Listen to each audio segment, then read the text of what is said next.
black meant only the knowledge of your own powerlessness and your own defeat. Barack Obama once felt quite differently about race.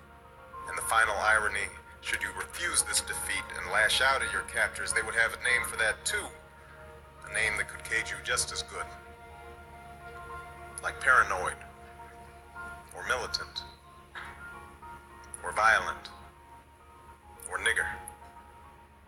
At a reading from his first book, Dreams from My Father, he told a painful story from his childhood. When his grandmother expressed fear of a man at her bus stop, his grandfather became very angry. She's been bothered by men before. You know why she's so scared this time? I'll tell you why. Before you came in, she told me the fellow was black. The earth shook under my feet, ready to crack open at any moment. I stopped, trying to steady myself, and knew for the first time that I was utterly alone.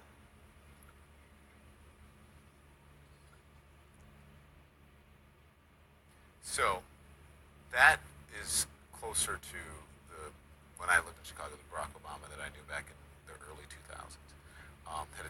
He sort of spoke differently about race. And then in the beginning of his presidency, I think he was a little bit more hesitant to do so, even though he gave a race speech. And now, do you feel that he's more open about it? Has he changed? Is it a more nuanced way, more honest about race? You know, I think that he's always struggled with this reality that he is biracial. He was raised by three white people. His mother's family is actually Scots-Irish.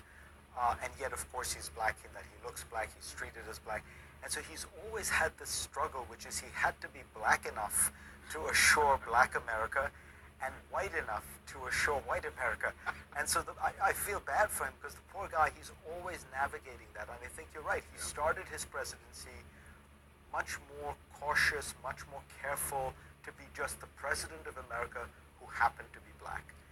And by the end of it, after all those racial incidents and with the iPhone videos and Trayvon Martin and all that, I think he found it a more comfortable place where he could be both half white and half black, where he could speak to the frustrations and aspirations of black America. Well, it's interesting because I think that's an experience that a lot of people of color, especially men of color, have, even though they may not be biracial, right? That you have to sort of code switch in order to gain confidence or to make other people comfortable, even though that's not fair, that one must have to do that. So it must be an interesting experience to have to do it as a president.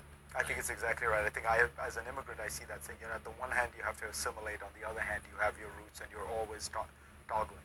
I can't wait to watch this. It's always fascinating. See you tomorrow. Hopefully you'll be back on tomorrow. Fareed Zakaria talks with President Barack Obama about his triumphs and his struggles during his years in the White House. The special report, CNN Special Report, The Legacy of Barack Obama, airs tomorrow night at 9 right here on CNN. Make sure you tune in. And coming up, when the country looks to its president to unify the people, will Donald Trump be up to the job?